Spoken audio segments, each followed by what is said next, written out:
જો આજે શાકભાજી લઈ આવ્યા, વરસાદ હતો એટલે હમણાં નહોતા ગયા।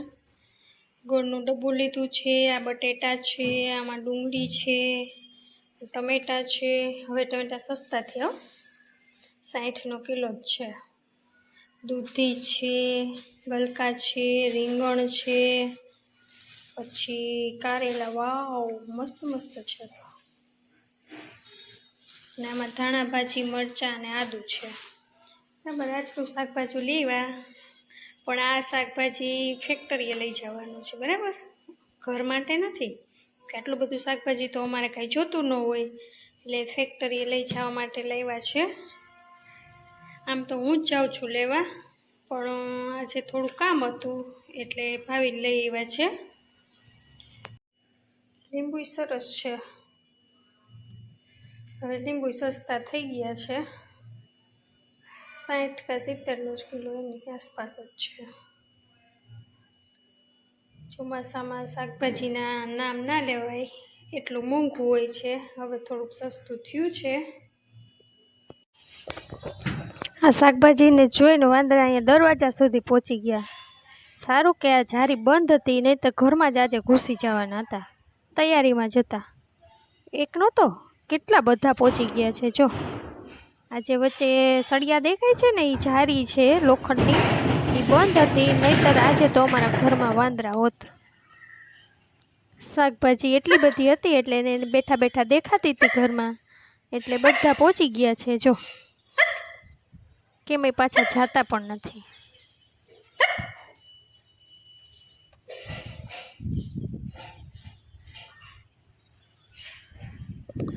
જો કેવું સામું જોવે છે, કે આપણે કંઈક કહેતા હોય ને એવું લાગે।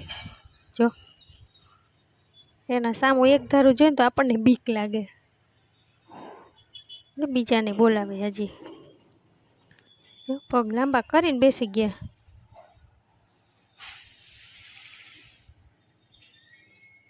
જોવે છે અંદર શું શું છે એ। જો વિડીયો ઉતરે,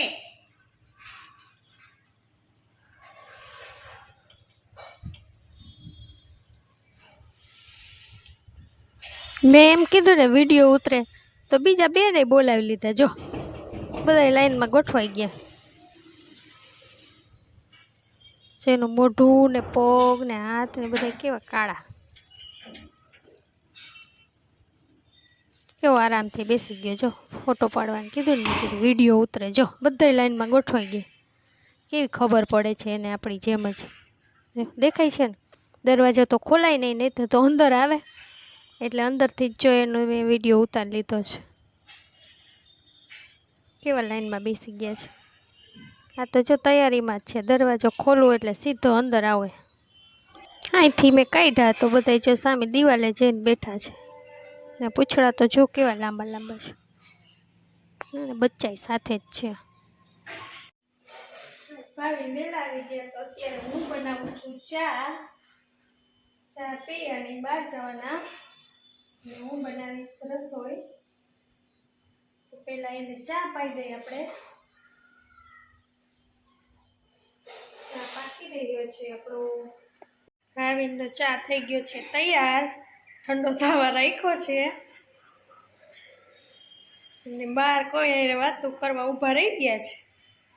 જે આપણે બનાવી છે ખીચડી, પછી અંદર થોડીક હવા છે,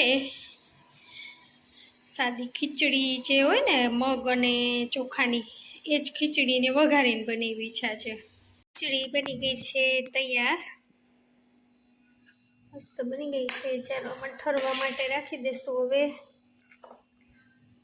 કેમ કે વધારે ગરમ છે, થોડીક ઠંડી થાય તો મજા આવે। આ વખતે ખીચડીમાં દાણા નાખ્યા છે, જો મજા આવે છે। બા દાદા હોય તો ન નાખી, કેમ કે બા ન ખાઈ શકે એટલા માટે, પણ આજે તો નથી એટલે નાખ્યા છે।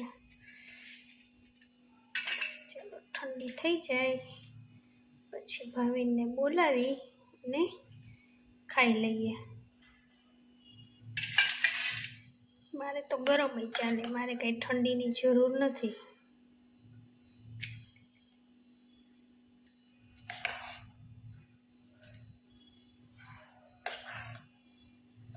મસ્ત બની છે દાણાવાળી ખીચડી. સાંજે હળવી કહેવાય ખીચડીનો ખોરાક હંમેશા હળવો કહેવાય, એટલે સાંજે હંમેશા ખાવો જોઈએ. મસ્ત છે. જે છે ને એમાં ગરમ પાણી કરીને રાખ્યું છે. હમણાં વધારે ઝાડા ઉલટીના વાહરા છે એટલે પાણી ગરમ રાખ્યું છે, એટલે ગરમ જ પાણી પીએ છીએ. અને આવા વાતાવરણમાં અને વરસાદને વધારે હોય એટલે પાણી એકદમ સરસ ચોખ્ખું ન હોય એટલે ખાસ કરીને ઉકાળીને જ પીવું જોઈએ અત્યારે. ને અત્યારે ખાસ મચ્છરનો પણ વધારે ત્રાસ છે એટલે ખાસ ધ્યાન રાખવું, મચ્છરથી બચવું, કેમ કે અત્યારના મચ્છર એટલા ઘાતક છે કે તમને એટલા હેરાન કરી મૂકે છે. એટલે પાણી હંમેશા ઉકાળીને પીવું જ્યાં સુધી વરસાદ છે ત્યાં સુધી, કેમ કે બધું વરસાદનું પાણી, નદીનું પાણી જે બધું હોય એ મિક્સ થઈ જાય છે. એટલે જ્યારે આપણે ઘરે આવે છે ત્યારે એ થોડુંક મિક્સ થયેલું હોય છે. પછી આપણે ફિલ્ટર તો કરીએ છીએ છતાં એમાં એટલા થોડું ઘણું તો રહી જાય, એટલે ઉકાળી તો પાણીમાં જે બેક્ટેરિયા હોય એ બધા મરી જાય છે અને આપણે ચોખ્ખું પાણી પીવા મળે છે. પહેલાંના જમાનામાં તો એવું જ કરતા, પાણી ઉકાળીને પીતા. ત્યારે આવું કાંઈ ફિલ્ટર તો હતું નહીં, એટલે એ ઉકાળીને જ પીતા હતા, એટલે બધા સ્વસ્થ હતા. આપણે આ દરવાજો બધું બંધ કરી દીધું છે. અત્યારે મચ્છર વધારે આવે એટલે બંધ રાખ્યા છે. ને બાકી તો બધે જો બારીમાં બધી મચ્છરજારી છે એટલે કાંઈ પ્રશ્ન નથી. પણ અત્યારે મચ્છરનો વધારે રાજકોટ, બરોડા, મોટા સિટીમાં વધારે ત્રાસ છે અત્યારે મચ્છરનો. એના કારણે ખાસ કરીને બાળકોને વધારે અસર કરે છે, એટલે ખાસ એનું ધ્યાન રાખવું.